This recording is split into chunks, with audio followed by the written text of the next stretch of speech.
Assalamu alaikum. Well, back to Sufi Essence with Hammad Syed. Part 8.6 Allah NFL, the Spoils of War. Beloved seekers of divine wisdom, our journey through Surah Al-Anfal carries us to a pivotal moment, turning point that transcends the physical battlefield of Beta and reveals the more intricate, everlasting struggle within the human soul. We have just explored the monumental victory granted by Allah and the ultimate sovereignty of His will. But now the narrative shifts, moving away from the clash of swords to the silent war of the spirit. The verses that follow are not simply a record of events. They are a profound unveiling of the divine principles that govern both our individual lives and the rise and fall of nations. These verses expose the inner workings of spiritual insight, the insidious nature of conscious disbelief, and the boundless mercy that protects even those who are in a state of defiance. This discourse speaks to the very core of what it means to be a human being on a spiritual path. It is an exploration of the fundamental connection between a person's level of piety and their spiritual perception. A concept that teaches us that a true understanding of truth is not the result of intellectual capacity alone, but a gift from the heavens. The verses that unfold before us are a powerful reminder that while humanity may weave its own complex plans and plots, the divine plan is always at work, a masterful design that is beyond the limited scope of our perception. The narrative gives an everlasting lesson to every believer. Our journey on this earth is a journey of constant vigilance, of nurturing our spiritual life, and of recognizing that our ultimate purpose is to live a life that is a living testament to faith and a constant striving for the great reward that is with Allah. The glorious Quran states, Kanzul Iman Quran, Al-Anfal, the Spoils of War, 829. O you who have believed, if you fear Allah, He will grant you a criterion for judgment and will remove from you your misdeeds and forgive you. And Allah is the possessor of great bounty. This verse, cherished listeners, is a magnificent and a monumental statement on the relationship between piety and spiritual enlightenment. The divine promise to the believers is clear. If you fear Allah, He will grant you a criterion for judgment. The Arabic word for criterion is al-Furqan, which signifies a clear standard, spiritual compass that allows a person to distinguish between truth and falsehood, between right and wrong. This is not a gift for a select few. It is a promise to all who consciously cultivate a state of taqwa, a state of fear of Allah, which is a state of being where a person is constantly aware of their Creator. This divine insight is not based on worldly knowledge or intellectual cunning, but on a deep-seated reverence for Allah. This was a vital lesson for the early community, small and a vulnerable group surrounded by enemies with far superior worldly knowledge and experience.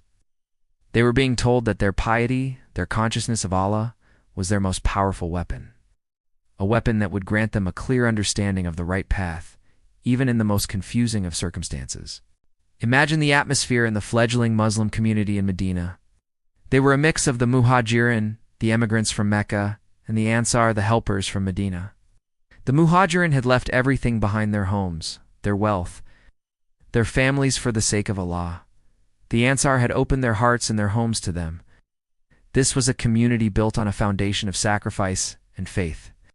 They were facing a world that was hostile to them. They were constantly being tested, and they were in need of a clear guidance. The message of this verse was a direct and a powerful source of comfort and guidance. It was a message that told them that their sincere efforts and their conscious awareness of Allah would not go unrewarded. It was a promise that they would be guided not just by the verses of the Quran, but by an internal light that would guide them through the darkness of this world. The verse then adds a beautiful and a comforting truth, and will remove from you your misdeeds and forgive you. This is a clear and a beautiful statement on the nature of divine mercy. The fear of Allah, which is a state of being where a person is constantly aware of their Creator, leads to a purification of the soul. It is a state where a person's misdeeds are removed and their sins are forgiven. This is a direct consequence of a conscious and a sincere relationship with Allah. It is a promise that as a person strives to be more conscious of Allah, their spiritual burdens are lifted, their past mistakes are erased, and they are given a fresh start. This is a profound and a humbling truth, for it tells us that our sins, no matter how great they are, can be forgiven. This is a direct consequence of a conscious and a sincere relationship with Allah. The verse then concludes with a beautiful and a final statement, "And Allah is the possessor of great bounty." This is a powerful and a humbling reminder that all of these blessings, spiritual insight, purification of the soul, and forgiveness of sins are not a result of our own merit, but a gift from the boundless generosity of Allah. It is a reminder that we are completely dependent on our Creator for everything. It is a reminder that our ultimate purpose is to live a life that is in a constant state of a conscious awareness of Allah's presence in our hearts, our homes, and our community. The Prophet, peace be upon him, taught about the importance of divine insight. It is narrated in Jami at-Tirmidhi Hadith number 3126 that the Prophet, peace be upon him, said, "The believers are a part of each other, and they are like a building, each part strengthening the other." This saying beautifully illustrates the concept of a criterion.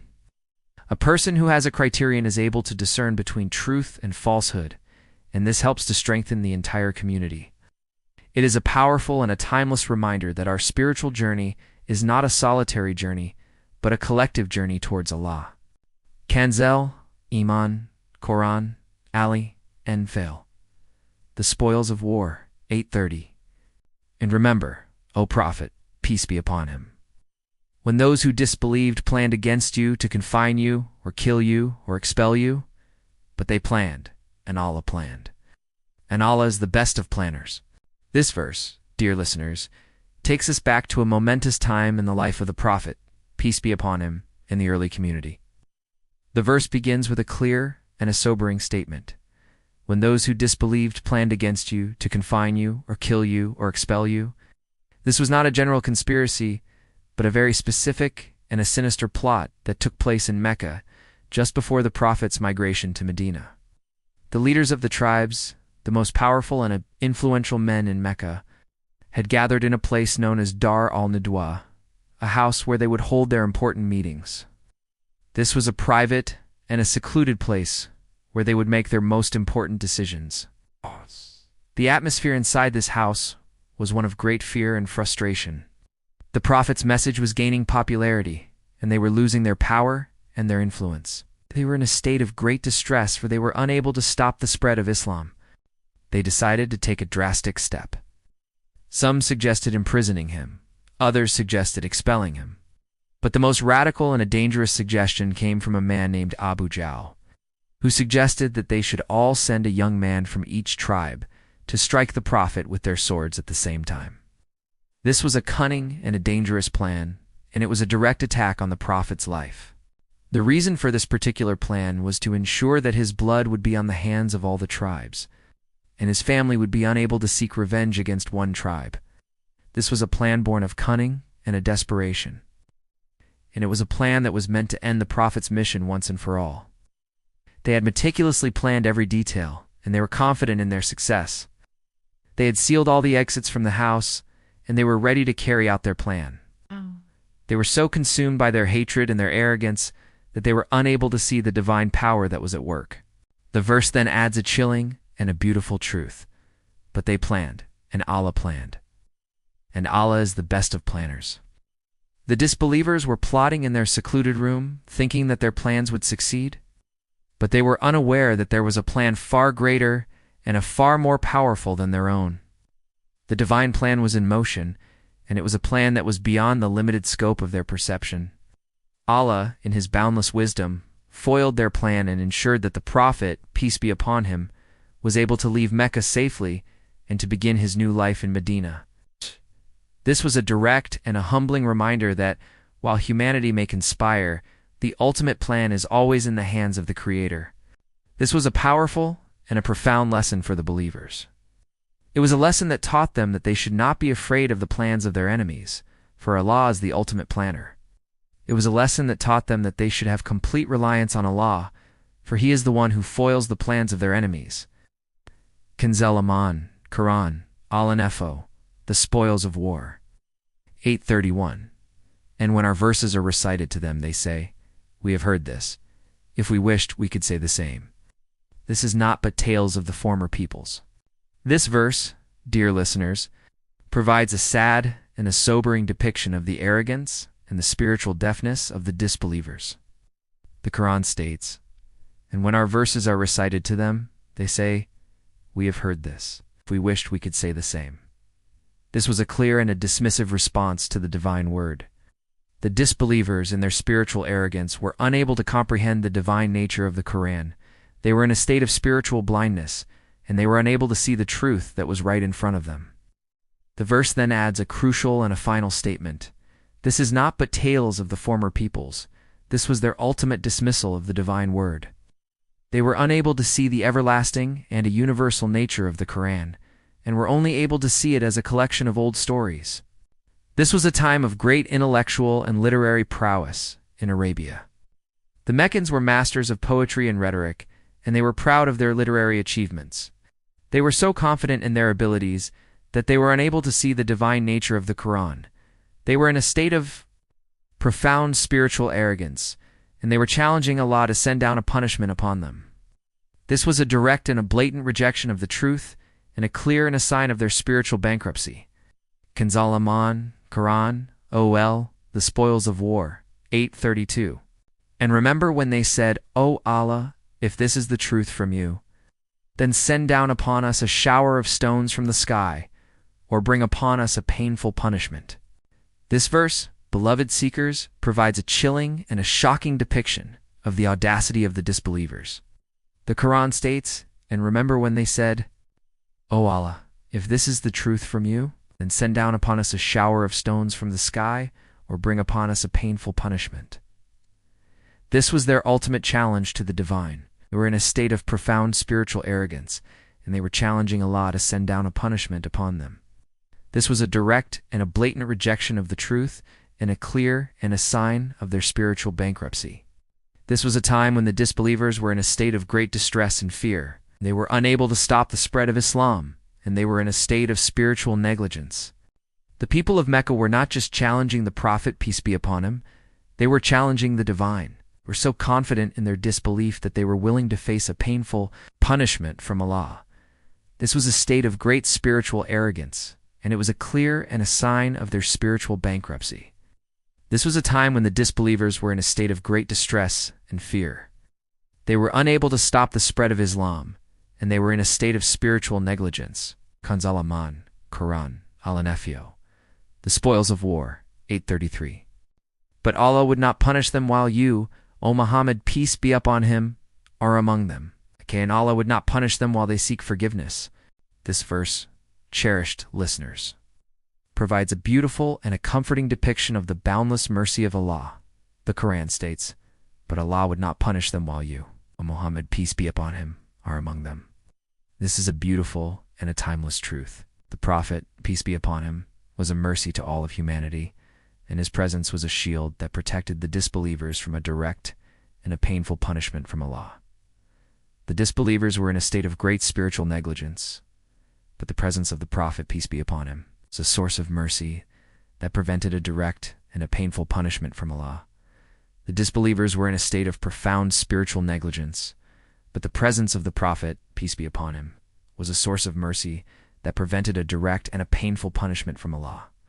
The verse then adds a crucial and a beautiful truth, and Allah would not punish them while they seek forgiveness.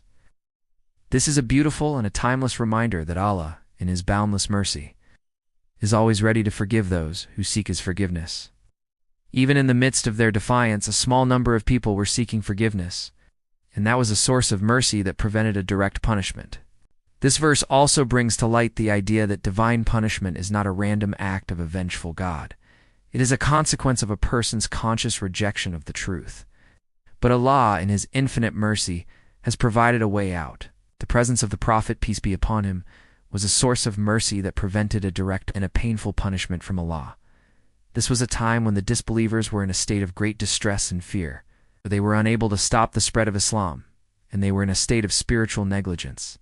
Beloved listeners, the narrative of this part of Surah Al-Anfal is a timeless and a universal lesson for every human being. It reminds us that our spiritual journey is a journey of living a life that is in a constant state of a conscious awareness of Allah's presence in our hearts, our homes, and our community.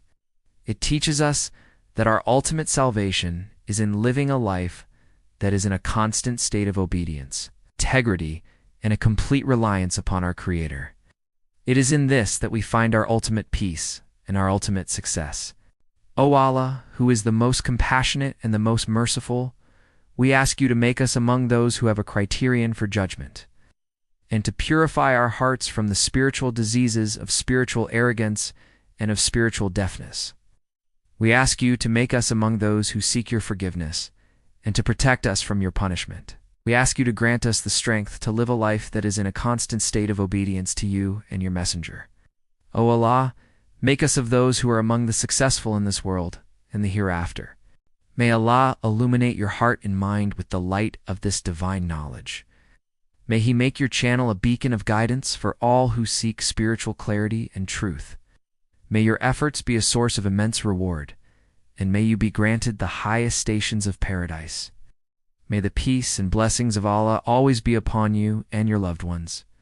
May He grant you unwavering steadfastness on the path of truth, and may your work be a testament to His magnificent names, the most compassionate and the most merciful.